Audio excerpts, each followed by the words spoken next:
നമസ്കാരം വ്യൂവേഴ്സ്. ഇന്ന് ഞാനൊരു ഹോളിഡേ മൂഡിലാണ്. കുട്ടികളെല്ലാം ഉണ്ട്, ചെറുതുണ്ട് വലുതുണ്ട് എല്ലാവരും ഉണ്ട് എൻ്റെ അടുത്ത്. അതുകൊണ്ട് അവർക്ക് നമ്മൾക്ക് തലശ്ശേരിയിൽ പണ്ട് എല്ലാ സദ്യയും കഴിഞ്ഞ് കഴിഞ്ഞാൽ അവിടെ ഒരു ആൻറ്റി ഉണ്ടായിരുന്നു, ജാനി ആൻറ്റിയും ഡോക്ടർ ആൻറ്റി. അതിൽ ജാനി ആൻറ്റി പഴവും ചെറിയ പഴവും പഞ്ചസാരയും നെയ്യും പപ്പടവും കൂടി ഇട്ട് കുഴച്ചിട്ട് നമുക്കെല്ലാം വായിൽ വെച്ച് തരും. സദ്യേൻ്റെ സമയത്താണ് അത് ചെയ്യുക. അതാണ് ഇന്ന് കാണിക്കാം. ഇത് അതിന് വേണ്ടിയിട്ട് ഞാനൊരു 10-12 ഇതെടുത്തിട്ടുണ്ട്. ഞാലിപ്പൂവൻ, നമ്മളെ സാധാരണ പൂവൻ പഴം. അതെൻ്റെ അടുത്തുള്ള ഫ്രണ്ട് അവരെ വീട്ടിലുണ്ടായത് കൊടുത്തു വെച്ചതാണ്. അപ്പം അത് മോശമായി പോകണ്ടെന്ന് വെച്ചിട്ട് ഞാനിത് ചെയ്യാൻ. അത് മോശമാവുന്നതിലിടക്ക് നമുക്ക് ചെയ്യേണ്ട കാര്യങ്ങളായത്. മഞ്ഞയായിട്ടിരിക്കുമ്പം തന്നെ ചെയ്യണം. പഴം നല്ല പഴുപ്പുണ്ടെങ്കിൽ വളരെ ബെസ്റ്റ്. പിന്നെ പഞ്ചസാര എടുത്തു വെച്ചിട്ടുണ്ട്, ആവശ്യത്തിന് എടുക്കും. ഇതിനനുസരിച്ചിട്ടുള്ള പഞ്ചസാര നമ്മളിടും. പിന്നെ നെയ്യ്, ഇത് പപ്പടം.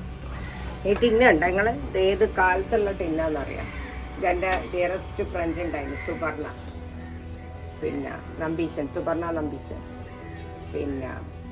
ഓളെനിക്ക് ഇവിടുന്ന് ട്രാൻസ്ഫർ ആയിട്ട് പോകുമ്പോൾ എനിക്ക് കിട്ടി. ഓളെ ഓർമ്മക്ക് വേണ്ടിയിട്ട് ഞാൻ സൂക്ഷിച്ചു വെക്കുന്നേ എപ്പോഴും. ഈ ടിന്നൊന്നും ഇനി ഇവിടെ കാണൂല. ആ പപ്പടം, അതിൽ പപ്പടമെല്ലാം ഇഷ്ടം പോലെ ചേർക്കാം, നമുക്ക് ഇഷ്ടമുള്ളത്ര ചേർക്കാം. അപ്പോൾ ഉപ്പും മധുരവും നെയ്യും പഞ്ചസാരയും കൂടിയിട്ടുള്ള ടേസ്റ്റായി, ഭയങ്കര ടേസ്റ്റായി. ഞാൻ ചെയ്ത് കാണിക്കാം. കൈ കൊണ്ട് ഞാൻ മിണ്ടണം.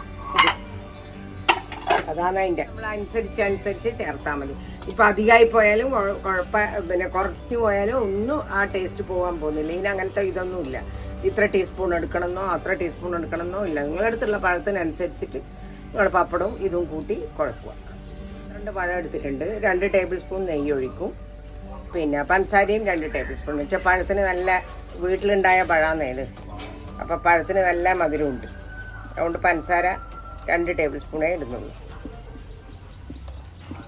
ഇത് മിക്സിയിലടിക്കരുത്, കൈ കൊണ്ട് തന്നെ ചെയ്യണം.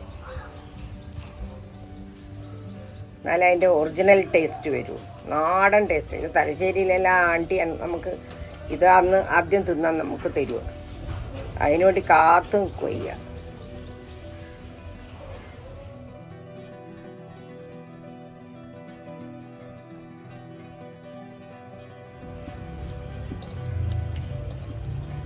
പഴം ഇങ്ങനെ ഉടച്ചിട്ടുണ്ട്. ഇനി പപ്പടവും കൂട്ടി ഞമ്മടണം. അപ്പം നെയ്യ് ഒഴിക്കാൻ പോകുന്നേ. ഇത് ചെറിയ ടീസ്പൂണാണ്.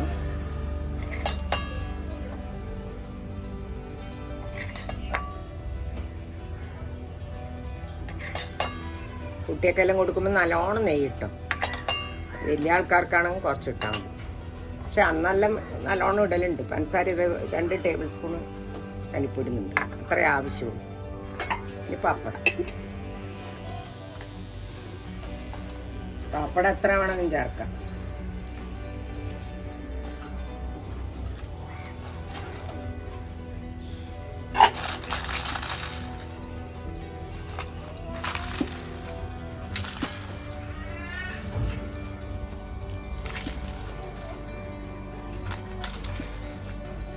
ഇങ്ങനെയാണ് ചെയ്യേണ്ടത്. കൈ തന്നെ വേണം.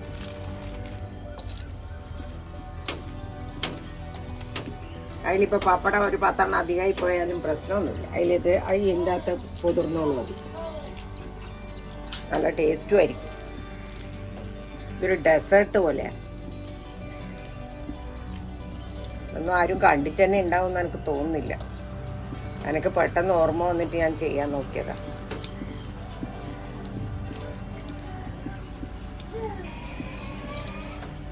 ഇപ്പോഴത്തെ കുട്ടികളൊന്നും എന്തായാലും കാണാൻ ചാൻസ് ഇല്ല, പഴയ ആൾക്കാരെ സാധനങ്ങൾ.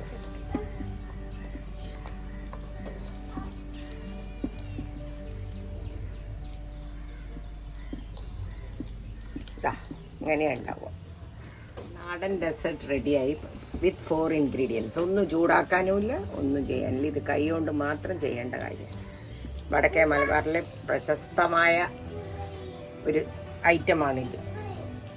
എല്ലാ സദ്യക്ക് പോയാലും ആ വയസ്സായ ആൾ കുഴച്ച് തരും. അന്നത്തെ കാലത്തെ ഇപ്പോൾ ഉണ്ടോയെന്ന് എനിക്കറിഞ്ഞൂടാ. ഇതെല്ലാം എൻ്റെ ചെറിയ കുട്ടിക്കാലത്തുള്ള കാര്യമാണ് ഞാൻ പറഞ്ഞു. അമ്മമ്മേൻ്റെ കുഞ്ഞുമോനാണേ ഇത്. ഇവർക്കെല്ലാം വേണ്ടിയിട്ടാണ് ഞാൻ ഉണ്ടാക്കിയത്. എല്ലാവരും ഓരോ ഉരുള എടുക്കുമ്പോൾ ഇത് തീരും. Good boy.